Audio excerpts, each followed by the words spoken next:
I received this from a customer who wants me to custom paint this gorgeous beauty for her. And she wanted me to use an inspiration of a buffet that I had done about a year or two ago. She showed me a picture.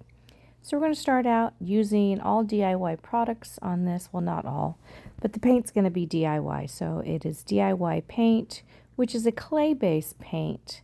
Clay-based paints are a little bit different than chalk-based paints. The DIY paint is not what is considered self-sealing. You do have to wax it or top coat it to seal it, and unlike chalk paints that basically are self-sealing. So we're going to put down a base coat, and the color is called Sandy Blonde. It's kind of a tan color.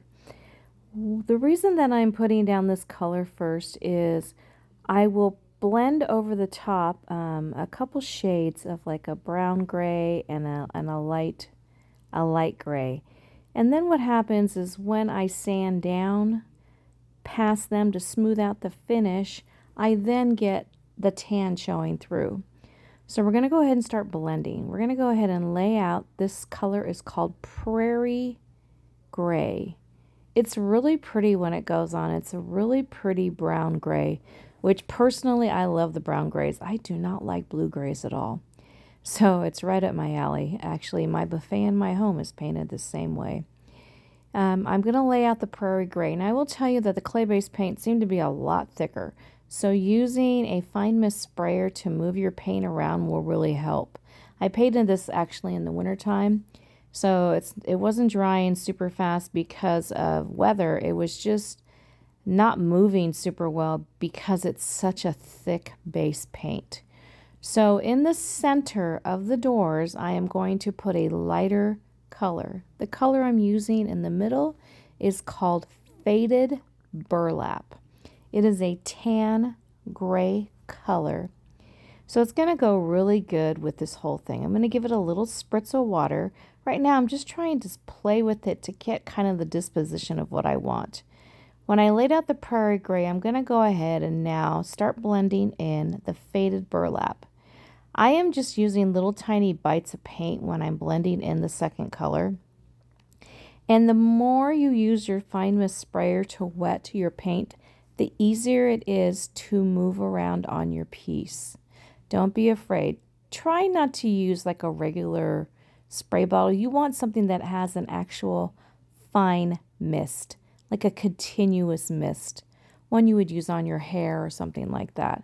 So try to get one of those. If you use like a regular spray bottle, a lot of times they'll just put like divots in. This one is just a mist. So I'm adding a little bit of the Faded Burlap in the middle. What I'm going to do is kind of do up and down, back and forth, and try to get that middle portion to seamlessly kind of blend out into the darker gray. So the lighter gray into the darker gray.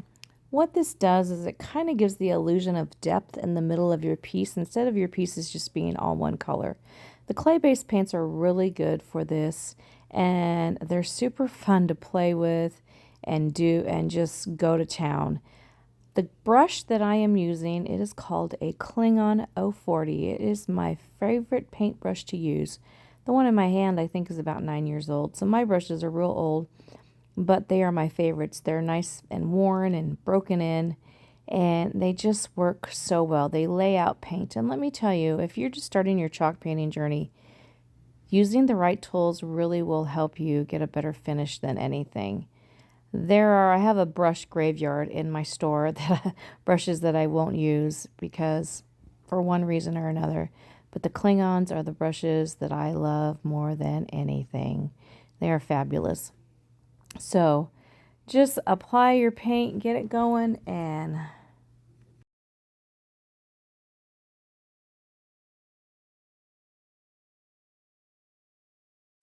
so now we're going to move on into the middle drawer. We're going to go ahead and start laying out the Prairie Gray. And the paint was really thick. I'd had it for a while, so it'd been sitting.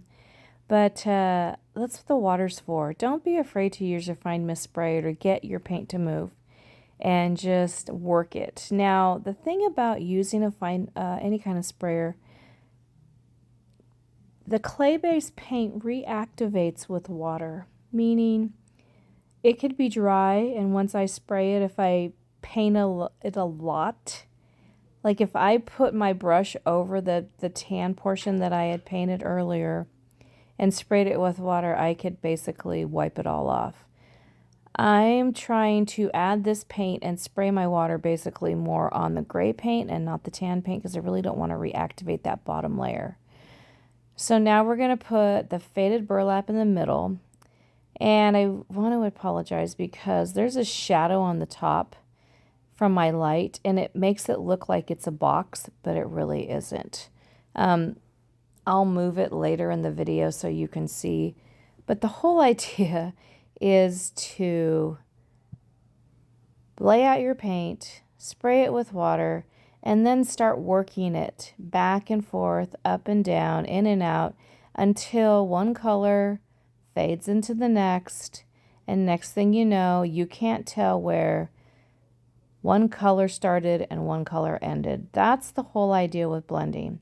It takes a lot of working time. Now, the great thing about clay paint is every time you spray it with water, it reactivates. I do the up and down strokes kind of like a storm cloud look, and that helps it move the paint around. Now, what I did just then is I grabbed a brush that was totally dry that I hadn't been using, and that's going to help me feather out my blend. I'm trying to move it so the shadow, see, I keep moving with the shadow. It's going to help me feather out my blend so that, and I'm not putting any paint on it, I'm just using that and some water and the paint that's existing to move around the colors. It's super fun. I'm wiping off my brush to keep it dry and just using the water and a dry brush to do it. Now I'm going to add a little more paint, float it around, and then all of a sudden it just works. It just actually comes together and works. So don't be afraid to take a piece of wood and do a practice board and try to get colors that go well together. These colors go really well together actually.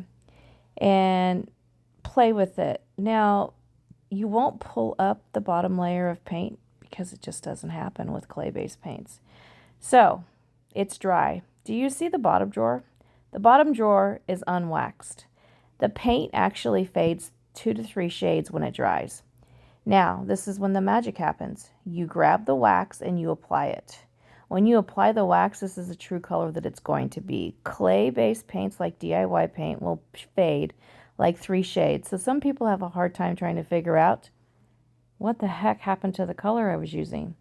It's because it's like a mud puddle. When a mud puddle dries, when it's first wet, it's dark brown. As it dries, it turns an ashy color. As soon as we apply the wax, and the wax is going to seal our piece. A word of caution, if you are using DIY paint, please only use DIY wax. Do not say you have another brand's wax. It doesn't work as well. Ask me how I know. I've done it. And DIY wax is a super smooth, really great wax to use with their paint. It's really awesome. And now it's going to make the paint sealed and permanent. It won't wipe off. It'll be there. You can't reactivate it with water. And it will just make the coolest look. Now I did take and sand down spots so that the tan would show through. And if you look at it really close, you can kind of see it in certain spots. I did distress it. I did add it. The whole thing about doing painted furniture like this is to make it in layers. Everything starts as a layer. The first is the prep. The second is the base coats. The third are the blending. Then we add the waxes, and then we add the antiquing waxes. And the next thing you know, you have this piece that has all these layers and depths. So I grabbed some dark wax. It's a dark brown. It looks black, but it's a dark brown. It's super creamy and thick. Now I'm going to put this over the clear wax that I just laid down.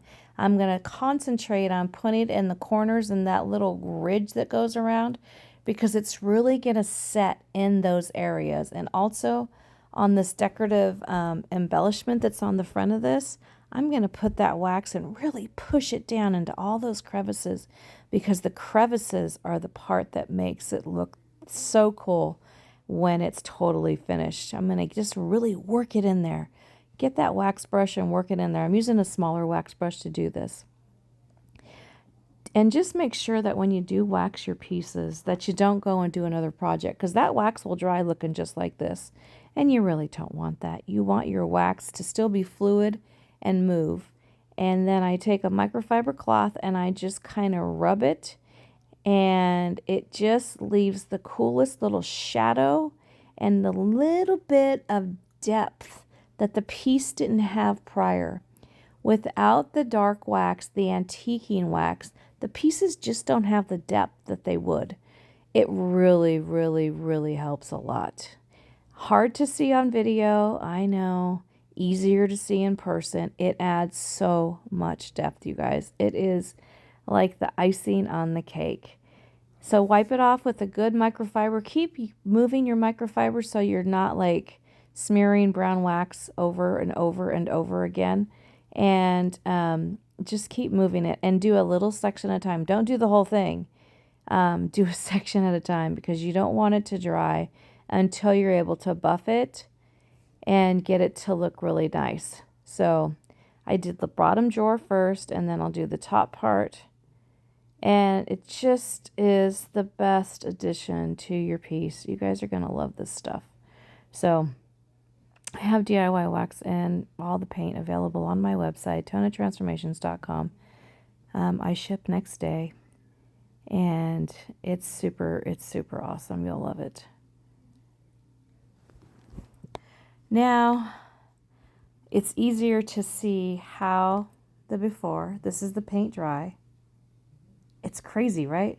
How much more vibrant and deep the paint becomes when you add the clear wax. This is a clear wax. This is not a brown wax. This is clear wax. The paint fades 3 shades. Clear wax brings it back. Wow, right? Look at how phenomenal that is. Before it just looked washed out. This is not even with the dark wax yet. This is just clear wax. You could leave it like that, but the dark wax adds all the depth. And then all of a sudden you're looking at it going, ooh la la. Now that is a work of art. Yeah, it's crazy. And it's just steps, you guys. Take the steps, do the prep, do the paint, do the layers. It's a layer and another layer and another layer. And then next thing you know, voila, you got a gorgeous masterpiece that you'd be proud to display in your home. So the dark wax, I don't put it all over the whole door. I just put it on the outside edge, wherever there's nooks, crannies, crevices, corners. That's the best place to lay down the antiquing wax. And when I go around that little half circle, I kind of just mush it. I don't like do the line, because I want it to not be a line. You don't want to see lines. And then just buff it. And then it just gives like cloud-like burst, like a storm. This paint reminds me of a storm. Now, I always do my tops last. And the reason I do my tops last is because I'm always putting stuff on top of them. And I don't want the raw wood to get any wax or paint into it. So I paint the entire piece. And then I get out my Festool orbital sander, which is the Cadillac of sanders, and I take the tops down to raw wood, all the way down. Super easy. It takes me about 10 minutes when you got a good orbital sander. Then I'm using my Dixie Belle Voodoo Gel Stain. Now, Voodoo Gel Stain is a water-based stain. I am using the color Black Magic with a little bit of Tobacco Road mixed together, because I wanted not a light brown, not a super dark brown, a kind of medium dark brown. So I went ahead and I am using a sponge to apply this wax, or this Voodoo Gel Stain with.